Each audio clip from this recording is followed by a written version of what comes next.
stacking effect is seen in calcium as well as in iron. So the absorption is not as rapid as expected. So we give it on alternate days. So what is your take on it, sir? So I think with calcium, we do not have any such guidelines for giving it in alternate days. But definitely there are studies coming up for iron. Iron should not be given every day. But as of today, we don't have any study which supports the idea that you should give calcium on alternate day. Because some years back I was attending some webinars and online meetings as well as in-person meetings. So that's what they were telling us, because it has got a stacking effect in the large gut. So it is better to give on alternate days.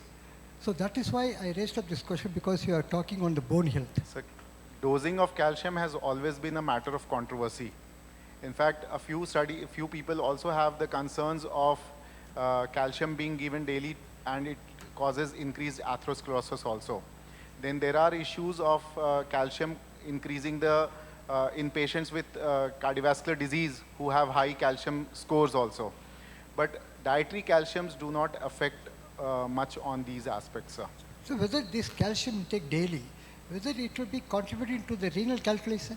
Whether the patients who are having a recurrent renal calculi, whether it has got any impact on that? So definitely in those patients who have hypercalciuria, they are at risk for calcium stones, but not all patients. What about the trabecular score you are talking, sir? Is it available in the corporate hospitals, or whether it is freely available, and you can assess the risk score?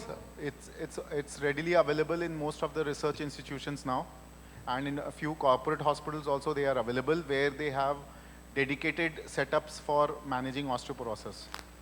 So those centers who have dedicated centers for endocrinology and rheumatology, they have made it mandatory to keep DEXA machines. And you have good DEXA machines in all educational institutions, especially the premier ones in our country now. Any other question from any other delegate? Sir, Yes, you can go. Perimenopausal and postmenopausal ladies are definitely, they need calcium. Even 1000 milligram they are giving along with vitamin D3.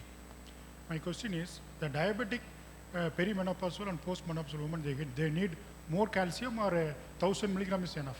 So 1000 to 1200 milligram is the upper limit that we need to give to them. But at the same time, we often forget to assess their vitamin D levels. And second important thing is that the assimilation of calcium and vitamin D within the bones is also directly proportional to the amount of physical activity that you do. So it's not enough to just supplement them with calcium. It's more important that they need to be active, because the bone strength only increases with activity. There's a crosstalk between muscles and bones. So you have myokines, you have osteokines. So if you activate your muscles, the myokines, they act on the osteoblasts. And if you activate your bones, they secrete osteokines, which activates the myocytes. So it's a two-way process. So it's more important to have increased physical activity along with calcium supplementation. That is where we often forget to give the advice on. Most of the Indians are vitamin D3 levels are very low. But my question is, any particular diabetic patient are related to the vitamin D3 level is very low? Thank you, sir. Okay. You can shortly you can. I couldn't get your question, sir.